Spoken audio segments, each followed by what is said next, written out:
Mr. President, I think I can speak in behalf of all the mayors of the 4th District and including the 5th District. Andito yung Sogod, also na natamaan din, and Bourbon.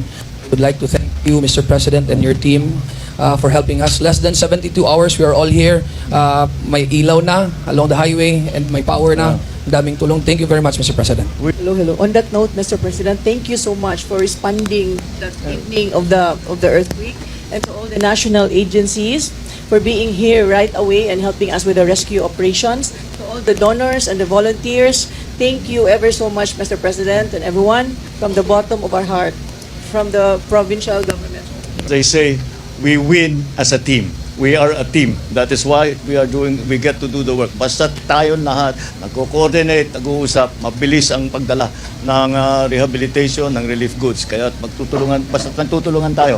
That is the effect of that. So magandang tanghali sa inyo lahat, at nandito tayo dahil nga to make the assessment na ang mga naging effect ng lindol last 2 days ago. So can I have the brief?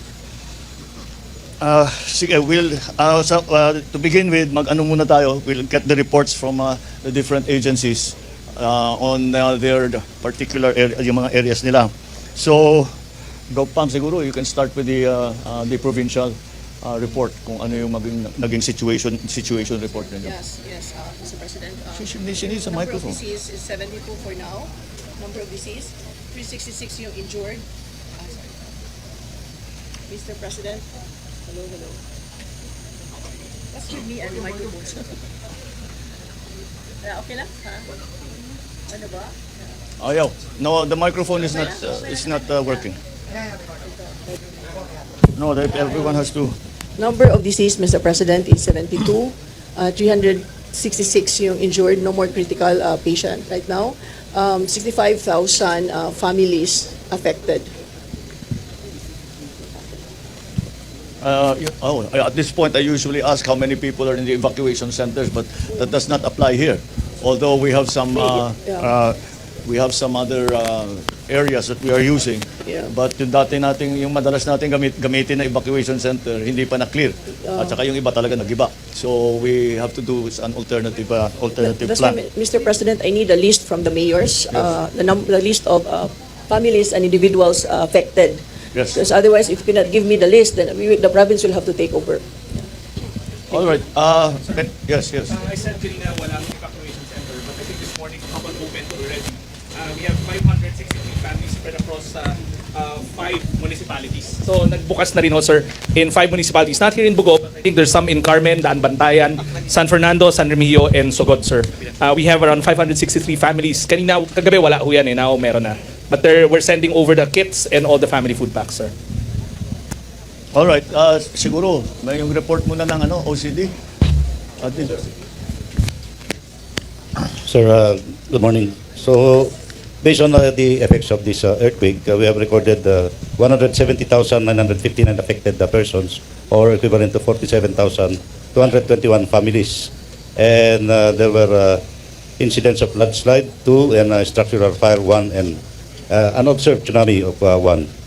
Although there are casualties as reported, there are 72 deaths, and on our record is 294 injured. But based on the report of the governor, there are 366 injured. So the province of Cebu declared a state of calamity. We have opened 4 evacuation centers on our record, and there were 720 families inside evacuation centers. There are also 597 damaged houses, wherein 501 are partially damaged and 96 are totally damaged. And there are still 9 not passable roads, 5 affected bridges, and 3 seaports, plus there are still 10 LGUs experiencing power interruptions. So, likewise, 3 LGUs experiencing telecommunication interruptions. For our assistance, sir, we already provided around 5.6 million coming from the SWD and other LGUs. So, for our humanitarian assistance, we have deployed and distributed 6,800 family food packs. Likewise, we have delivered 2,000 ready-to-eat food, and we have a standby fund and a stockpile of 60,676,590 from DSWD. We also deployed the SRR teams, 7 teams, but composed of 200 plus personnel, and also 10 medical teams who assisted in the hospitals and other municipalities. We initially delivered the tents, which was used in the hospital, and there are 1,000 hygiene kits which were also distributed, and so we provided also fuel for to support the mobility assets of the responding units. So for now, that's all that we have provided and assisted the province of Cebu, sir. All right. Which municipalities still have no electricity? Aling mga bayan wala pang kuryente? Sir, Tabuelan and Tuburan, sir. Medellin? Wala pa. Wala pa. Yeah, admin. Admin na. Sir, Yes. sir, Pero sabi sa Bugo, by tonight, Sec, can I- kompleto na yung buong that was your sir, assessment. yes, sir, all the backbone are fixed except for the 2 towns. Ngayon, ang next step is ayusin ko na sa mga bahay, sir. So, Nani can... Yeah, sir, as of 6:25, we have 2 operational switchyards already, the Mantayan and Compostela. So transmission power generation is no problem. Now, the delay in energization is the safety protocol, sir. Yeah. Gradual ang integration per feeder. So, co-op already finished 16 out of 24 feeders. So there are only 8 feeders left that will affect about 64,000 households, and the co-op will finish it by Friday. They have to check, papasadahan nila, sir, isa-isa. So just to make sure the household connections are not compromised. Here in Go City, by 12 o'clock, the 4 feeders will be operational already. So on all other areas, konti pasensya lang po, safety protocol lang po, hindi pwede biglain. There will be gradual. But there's no reason not for Sebeco 2 to supply the franchise area. No major damage in the distribution infrastructure except for one substation na nagkaroon ng leak, and it's only a minor repair. So hopefully by Friday we can have full integration of the power. ano lang siguro, Gov, is that to make sure, you just inform us kung yung hospital, if the municipio is still operational, that it's all energized. Water, hospital, and the municipal hall. Just because sometimes they report to us, so we can double check na rin. Thank you, Gov. All right. Yes, I think people understand that we have to be careful before we switch the entire system on. Because baka magka-aksidente, may mga kuryente. But anyway, this is quite fast that we are able, mabilis na ibalik ang kuryente because critical yan. Ang nakikita namin that are still problematic are the distribution of water and food. But we have made arrangements already kung saan tayo kailangan, you will have to designate kayo mga mayor, you designate mga distribution center kung saan ibabagsak ng DSWD yung mga relief goods, yung mga food, yung mga water supply, kung ano pa, yung mga health kit, lahat ng mga binibigay natin sa mga na-displaced. Dahil according to the governor, the estimate of displaced families is 65,000 around the province. So that's what we are going, those are the people that we have to support until they find better accommodations and arrangements. Yes. Sir, as mentioned yesterday kay Gov and sa inyo, we have around 300,000 boxes ready to go. It's already in the province kasi it's produced in the province as well. Yeah. So all we need from the governor and the mayors will be saan namin i-deliver. But rest assured, we have more than enough food packs. We also have those small ready-to-eat boxes that's ready to go for areas na wala pang power. Mobile kitchen is on site. The water purifying trucks, I believe, is here. We're pulling out somewhere from the other regions. But sa food, sir, we're okay. We just need the help of the LGUs to do the last mile distribution. Well, for the water purification, we are also depending on MMDA as usual. Ilan ang purification units na pwede mong... Sir, kanina pong umaga may dumating na pong 20 units na nakaka-filter po yun ng 18 gallons per minute. Nag-coordinate na po kami sa LUWA para po kung saan ipoposition yon para yung sa source ng ipi-filter na water. Kasi we understand na medyo brownish pa raw po yung tubig. para po ma-filter namin before distribution po. We have 20 units po now, and then may darating pa po kasi yun lang po yung kumasya sa C-130, Mr. President. Correct. You're correct, Mr. President. The mayors has to send us the list of mga areas where we need to send the relief goods. Kasi yung we accept, centralized namin yung mga donations nasa Capitol lahat. So it's Capitol and DSWD who has the goods. So that's why you have to let us know saan yung mga distribution centers. Because we are also sending water tanks, water trucks for the water. So please, we need the list of the people who are affected for the financial assistance, and also we need the area where we can give our relief goods. Thank you. Yeah, that we depend on the LGUs, of course, for that information, and also to. But when it comes to relief goods and water supplies and everything, we need for you to help us. Where are the priority areas? Who are the families that are most in need? But it does not mean. There was a time that binibigyan pa ng ticket yung para makakuha. They can get 10 if they want. It's not we don't count kung ano yung basta kung ano yung kailangan nila, they can have as many as they actually need. And that's where the assistance from the LGUs, the mayors will be critical. But once the response pag nagsimula na ang pagdating ng doon sa mga areas ninyo ng mga relief goods, tuloy-tuloy na yan. Hindi tayo problema kasi nga yung isang gawaan ng relief goods ng mga relief packs ay nandito sa Cebu. Kaya they produce 30,000 a day. 30,000 a day. So nakakapag-produce. So hindi magiging problema yon. Yung water supply, sisimula natin, siyempre bote-bote muna. Pero after a while, hindi na pwede kung masyado ng marami. Yun ang ating paglalagyan ng purification.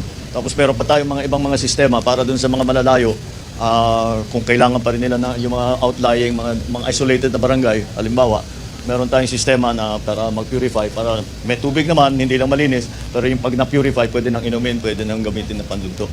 On the water supply front, what is the situation with the local water? Sir, good afternoon. Good afternoon. Our report actually centers on the 4 water districts in northern Cebu. So basically that's Bogo, Danbantayan, Tabuelan, and Midin. That's around 300,000 people affected. Ang initial damage assessment po namin is that water supply, tap water, is a function of power. So habang wala tayong kuryente, walang pumps na gagana para mapunta sa bahay. So ang nangyari with the coordination with NEA, they promised us that by 12 o'clock, noon, meron na pong energization ng water districts natin, and from there kaya na mag-pump. Ingat lang dahil sa unang lalabas na tubig doon ay flashing water yun. Medyo madumi yun. Also, yung pag-turn on gradual also is to avoid bursting of pipes. Sa damage assessment po rin namin, nakita namin na visibly maraming pipes na nasira. However, lalaki pa yan kasi makikita talaga yung total extent once water flows through the pipes. Makikita natin yung ganong kadami talaga yung naging leak. So that should be done once power is restored, the taps are on, and then we will figure out how much pipes do we need to buy, including yung pagtatayo ng mga bagong reservoir systems nila. Saka in the meantime, nakipag-coordinate kami sa MMDA for the mobile water purification machines nila, and we should have a full and complete report, sir, by tomorrow, sir. Makita namin, and then we will have funds available sa LUA to assist these water districts to rebuild their water network, sir. Alright. Okay. Anong pinakamalaking damage na kailangan ayusin sa distribution system ng tubig? Sir, meron kasing water district na pero kitang-kita na broken talaga yung pipes nila. So that would need a total reform of pipes. Ang standard namin is 6. So aayusin namin, sir. Alright. When do you think, anong schedule ninyo na? Sir, makita lang po namin yung total. Yung mga area na wala talagang putol talaga yung tubo. We'll have to wait until mapalitan. Opo. But those places na hindi naman ganun ang situation, kailan makabalik ang agos ng daloy ng Water. tubig? Sir, once power is on, water will soon follow, sir. Kasi pumps lang naman ang gagana doon, sir. Alright. Have you been able to assess what is the percentage of your water system that has damage? Sir, hindi pa kasi Na hindi pa pwedeng gamitin. yung full nun, sir, malalaman namin pag umagos na yung tubig, makikita namin ganong kadaming pipes talaga broken. Kasi right now, physical evaluation pa lang, sir. When will you finish the physical evaluation? Sir, subukan namin within the week, and then after that, emergency procurement. Within sir. the week, it's Thursday. Huh? Sir, 1 week, sir. Sorry, 1 week, sir. Sige. All right. Very good. Mr. President, Yes, oh. if I may, from the DOTR po, DOTR, yes. just want to say po that the Coast Guard deployed as early as October 1 po, 2 water desalinators that can basically generate 20,000 liters a day portable water. that's it. It's already in the area, Mr. President. Okay. So, how are you distributing the purified water? it's more of a coordinating with the mayor and the LGUs and the governor po. Again, That's what- talagang yung mga mayor, mga LGU, tayo talaga ang first responder. Kami supporting ano lang kami. Para sa pangangailangan ninyo. Basta sabihin ninyo sa amin whatever kung ano man ang kailangan ninyo. And whatever it is, it's more relief goods, water supply, whatever. Sabihin niyo lang sa amin and we will try our best to provide. So that is the general report on the effects of the 6.9 on the Richter scale earthquake that happened that was centered here in Bugo. But of course, there are other areas that were also affected. So the non-cash the non-cash assistance that is already in place. We are trying to fix already the water system. I think we can look forward to the electricity, na kompleto na ang electricity dito sa Bugo man lang. Doon sa inyo, naputulan din kayo ng yung ibang bayan, naputulan din kayo ng kuryente, hindi naman. The other mayor. Dalawang wala. Anong nangyari? Yung gano'n, nasira yung tubo? So, kung bayan ng Tabugon, Mr. President. Good morning. Yes, we have no electricity also, Mr. President. all right, so in that case, we know where to send our purification, our water purification units. Doon natin papadala, doon sa talagang wala pa talagang lumalabas. May pagkukuha na naman ng tubig, hindi lang malinis. Hindi, Mr. President, Oo. usually all our pumps are... Namimigay tayo ng ang tawag dito ng purification. Pati yung DOH nagbibigay din yung tableta na linalagay sa tubig. Na aquatabs para dinilinis yung ano. And it's one tablet per jerry can. I understand. Yeah. Sige. So, yun ang maging ratio. Basta kung gusto niyo pang manigurado, pakuluan ninyo, saka nyo lagyan ng tableta. Yun, pwedeng sigurado yun. Yung mga I'm sorry? Parang swimming pool, parang napainom ka ng tubig swimming pool. Yes. All right. So we will again ask the local governments where are the critical areas where we have to bring our water purification units, because those are the essential food and water. First of all, kuryente will be done by the end of the day. And now, alam ko, at this point, lahat ng pondo ng ating mga probinsya, ng lahat ng local government, ubos na. Mauubos na. Dahil yung gagamitin nyo sa ibang bagay, napilitan kayo mag-realign para tulungan ng ang mga tao ninyo. So, I am from the Office of the President. We are donating 50 million to the province sa Bugo. Sa Bugo City, Sugod, San Remigio, 20 million pesos each. 10 million pesos for Bantayan, Daan Bantayan, Madridejos, Medellin, Santa Fe, Tabugan, and Tabuelan. And 20 million pesos for all the DOH hospitals para makapag-recover. And 5 million pesos for each provincial hospital. So that's the added. Besides that, in-instructionan ko ang LGSF, ang DBM, mag-release ng local government support fund in the amount of 150 million pesos for the province of Cebu and 75 million pesos for San Remigio, Bugo, and Medellin. I think baka the other municipalities, ikaw nang bahala to find out what are the needs, and then you tell us. This is only an initial release. We are contemplating further releases that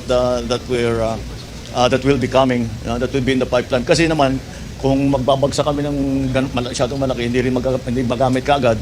So we'll just according to need, and we will depend on the province to give us the ongoing situation reports para alam namin kung anong gagawin. So ang mahirap dito naging mahirap dito sa sitwasyon ng lindol. Galing lang kami sa Masbate. Tinignan namin yung bagyo naman, malaki din ang sira. Pero ang kaibahan, ang sira doon, ibang klase. Agricultural, yung power supply, water supply. Pero meron kaming evacuation center dito. Hindi tayo nakakasiguro sa mga evacuation center natin. Kaya ang gagawin namin, maghahanap tayo kung saan man yung mga, ito nga 65,000 displaced families, kung saan man sila, maglalagay tayo ng mga tent. Ito yung tinawagan ko ang dating senador na si Dick Gordon na siyang namumuno ng Red Cross. At sabi niya, makakapagpadala siya kaagad ng mga tent, yung ginamit ng COVID. Wala nang COVID ito, safe na ito. Pwede nyo na talagang gamitin. Para doon sa mga nasiraan ng bahay at ayaw pang bumalik doon sa kanilang bahay. Bawat lugar na yan, lalagyan din natin ng distribution para sa relief goods, para sa tubig, lalagyan natin ng genset, all of lahat ng mga necessities para sa mga na-displaced. Kaya yun ang pinakamahirap dahil mas mahirap repair ang infrastructure. Yan ang mga nagiging problema natin. Ganyan na yung City Hall. Ito palagay ko hindi na magamit ito. We will have to demolish the whole thing. Balik kayo dun sa lupa. You will have to return to your old City Hall. Municipal Hall pa nun. Oo. But anyway, that's the problem that we are having with the effects of the earthquake. It's really about the infrastructure that will take time to be rebuilt and to be rehabilitated. We even have to worry about we passed by the cathedral and meron din mga heritage site na nasira. So we will have to see what we can do about that down the road. Meron pa ba tayong search and rescue na ginagawa? Wala na, tapos na. Do we still have the SNR stage? We already terminated the search and Okay. rescue, sir. Okay, all right. So while we are deploying deploying the water purification systems, we will also provide. There will be water tankers there already. Meron na kayong pinapadala from the city, from the province. So mga water treatment truck, mobile kitchen, nakita ninyo sa ibang lugar. Meron na tayong kahit na meron tayong ready to eat na family pack, at saka meron tayong relief good na family pack. Na naglagay din tayo ng mga tinatawag namin na mobile kitchen para meron naman makain na mahirap naman puro dilata lang ang kinain lalo na yung mga bata. So we have put that up. And everywhere that there will be a gathering of evacuees, maglalagay tayo ng medical team para bantayan sila. Kung kulang yung medical team, we will have them go around to the different sites para lalo na para in case because alam naman natin pagka yung ganyan na masikip dikit ang tao, magkasakit lang yung isa, mabilis maghawa. So we'll keep watch on the general health. Mobile primary care. Yeah, tama. Meron nga pala tayo nun. Oo, si Buhastat na. Oo. Yun. Saan nyo linagay? Saan nyo dinala? Nandun sa sir? Oo, sige. Gamitin natin ito. Yung binigay niya, sa... Ang isa pang bagay na lagi namin inaalala kapag may ganitong klaseng sakuna ay ang medical care, yung supply ng gamot. Kaya ang DOH gumastos na ng 1 milyong piso halaga para sa gamot, para sa mga medical supplies. And the system is pupunta lang doon, basta't may reseta, hindi na kailangan magpatingin. Am I correct? Or they will still have to be examined? Kailangan pa rin, Mr. President, Yeah, yung I think reseta ng that's mga the doktor rule. para tama yung Hindi bale, but as long as we have the medical teams and the health centers, Yes. then Last time, they will we be able sent, to assess. 1C130 with 1.4 million pesos worth of medicines na ni-request ng mga doktor. And then yung aming programa na zero balance billing, applicable dito lahat. So lahat ng nagka-injury, lahat ng magkasakit, lahat ng whatever na may medical issue at kailangan pumasok sa ospital ay kasama lahat yan sa zero balance billing. Lahat ng so we are done with the search and rescue. Yan lang, ready to eat food boxes and babalik na ang energy at saka sabi na between Department of Energy and NEA, we think that we can be able to recover the basic services within the next few days. Yun ang pinaka-importante, maibalik ka agad. I noticed nung umiikot ako, gaano karami ang volunteer na nandito. At once again, dumaan tayo sa ospital, once again, nakita natin ang ating mga first responder, mga doktor, mga nurse, mga medtech, lahat ng tumutulong sa mga may sakit. The first responders in the LGU, all of those who have assisted, especially the volunteers, because yung kami, duty namin yan eh. Pagka kami nasa gobyerno, duty namin. Mga volunteer, hindi nila kailangan pumunta rito eh. Yung mga nagpadala ng tulong, hindi nila kailangan gawin yun. Kagandahan lang ng loob nila, kaya kailangan natin pasalamatan silang lahat. Maraming salamat. At kung hindi sa tulong ninyo, siguro meron din masasabi natin na salba na buhay dahil sa tulong ninyo. So we once again demonstrate the Filipino spirit of bayanihan. And lahat ng kung ano mga issue na pinag-uusapan ay sa Pilipino, and then isasantabi lahat muna yan para tulungan ng kapwa Pilipino. And that's what we are seeing once again. And that's why I want to put out, I think the expression is a shout out to all our volunteers, and thank you very much for all of that you are doing. All right. Yes, come. I'd like also to take this opportunity, Mr. President. First, I was here during the aftermath together with Governor and Mayor. I would like to thank also the national government, the agencies. Less than 24 hours, andito na lahat ng tulong.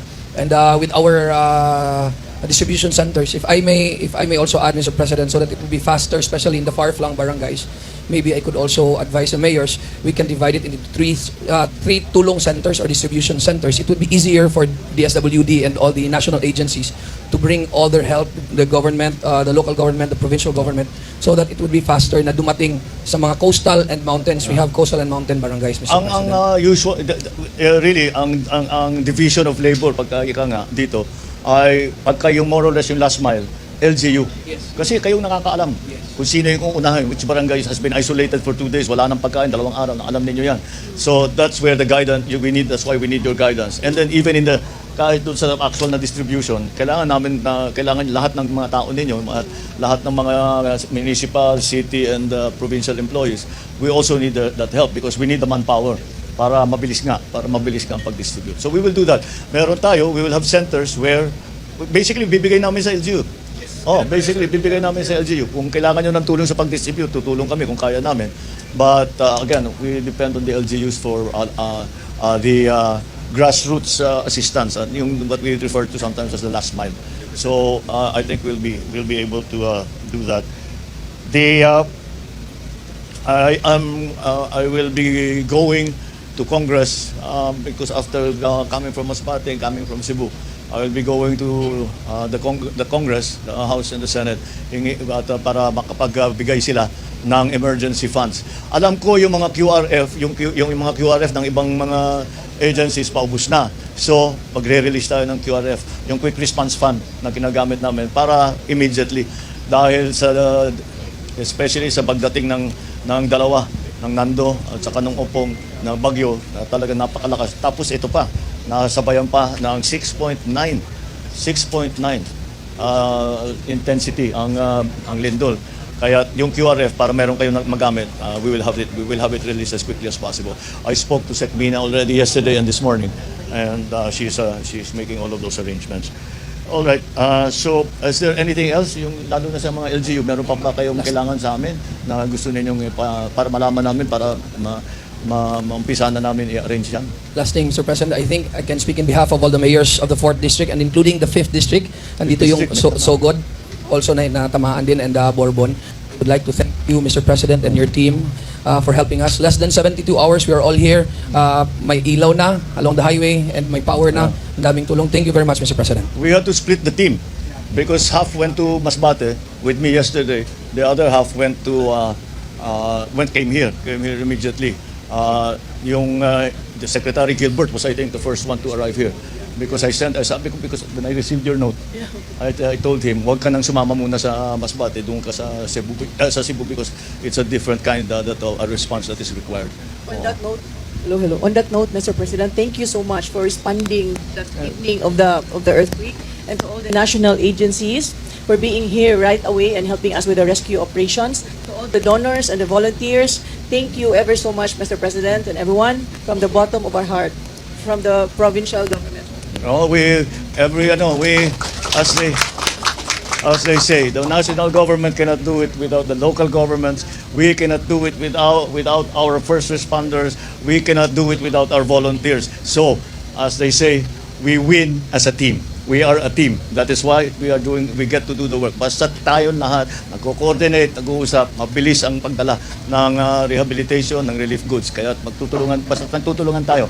That is the effect of that. So, no thanks necessary. We are working together anyway for the betterment of the poor victims that we have had. All right.